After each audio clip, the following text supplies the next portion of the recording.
Praise the lord అండి. Good morning. అందరు బాగున్నారు కదా? ఈ ఉదయం ప్రత్యేకంగా పరిశుద్ధ ఆత్మ దేవుడు మనందరితో మాట్లాడుతున్న తన ప్రత్యేకింపబడిన మాటలు 91వ కీర్తన 4వ వచనం. ఆయన తన రెక్కలతో నిన్ను కప్పును. Praise the lord. దేవుని నామానికి మహిమ కలుగును గాక. అద్భుతకరమైన మాటలు కదండి. ఆయన రెక్కల క్రింద మరి మనల్ని కప్పే దేవుడై ఉన్నారు. ఆయన రెక్కల క్రిందనే మనకు ఆశ్రయం. Praise the Lord. ఆయన రెక్కలు ఎలా ఉంటాయంటే భద్రంగా ఉంటాయండి. ఆయన రెక్కల క్రింద మనం ఆశ్రయం పొందుతాం కదా, అక్కడ ఆ ఆశ్రయం పొందిన వారు సురక్షితంగా ఉంటారు.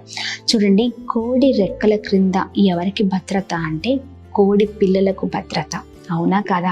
ఏదైనా వెంటనే చిన్న ఆపద వచ్చిందా, కొద్దిగా అలజడికి జరిగిందా, వెంటనే ఆ కోడి పిల్లలన్నీ కూడా వెంటనే చిన్న ప్రమాదం అని వారికి అనిపించినప్పుడు వెంటనే దేవుడు వారికి ఇచ్చిన జ్ఞానాన్ని బట్టి చక్కగా తల్లి దగ్గరికి వచ్చి తల్లి రెక్కల క్రింద ఆశ్రయాన్ని పొందుతాయి. తల్లి ఎవరిని కూడా చుట్టుపక్కన ఎవరిని కూడా ఉండనివ్వదండి. చాలా చక్కగా భద్రముగా వాటి పిల్లల్ని కాపాడుకుంటూ ఉంటుంది.